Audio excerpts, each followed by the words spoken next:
नाश हो जाएगा, निर्दोष लोग मारे जाएंगे। नहीं माना तब फिर आखिरी में क्या करें? फिर आखिरी में महाभारत करना पड़ा। मतलब पहला ऑप्शन लड़ाई नहीं है, पहला ऑप्शन है बातचीत। हमारा देश जो है, हमारी संस्कृति इतना बढ़िया मैसेज देती है, साम दाम दंड बाद में भेद। तो हमारे यहां लड़ना झगड़ना नहीं, हमारे यहां तो प्रेम है, प्रेम से सब काम होते हैं। हमारे यहां किससे काम होते हैं? इसलिए राह में आए जो दीन दुखी, सबको गले से प्रेम की गंगा। तो बच्चों को क्या सिखाएंगे आप लोग? संस्कार देंगे। भगवान का विवाह माता जाम्बवती से संपन्न हुआ। तीसरा विवाह भगवान का सत्यभामा से हुआ। चौथा विवाह भगवान का यमुना जी से हुआ। पांचवा विवाह भगवान का हुआ है, पांचवा विवाह भगवान का मित्रविंदा से। छठवां विवाह सत्या से, सातवां भद्रा से, आठवां लक्ष्मणा से। भौमासुर नाम के दैत्य को एक दिन बेटी ने पूछा था कि भगवान श्री कृष्ण ने 16,108 विवाह क्यों किए?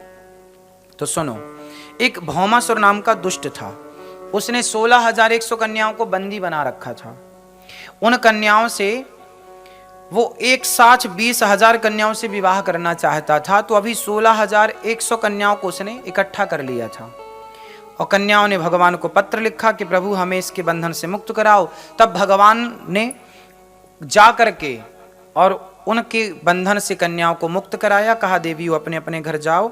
उन कन्याओं ने कहा प्रभु भला आपको छोड़कर अब हम कहां जाएं? आपके सिवा भला हम किसको स्वीकार करें? आप हमें स्वीकार कर लीजिए, हमें स्वीकार कर लीजिए।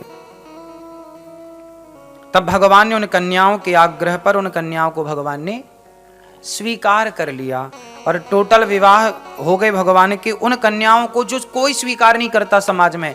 अब बताओ, कोई स्त्री किसी पर पुरुष के पास रह ली तो क्या उसे समाज स्वीकार करेगा? और बल्कि उसे गालियां और देगा और ना जाने क्या क्या आरोप लगाएगा। तो जिन्हें समाज स्वीकार नहीं करता उन नारियों को भगवान ने स्वीकार कर लिया, तो क्या बुराई की? भगवान ने इतने सारे विवाह क्यों कर लिए? तुम्हारे बस में हो तो तुम भी कर लो, कर सकते हो। तुम्हारा तो एक में ही परेशान 12 गरम है, एक नहीं संभल रही है ना मैया? एक नहीं संभलती आजकल।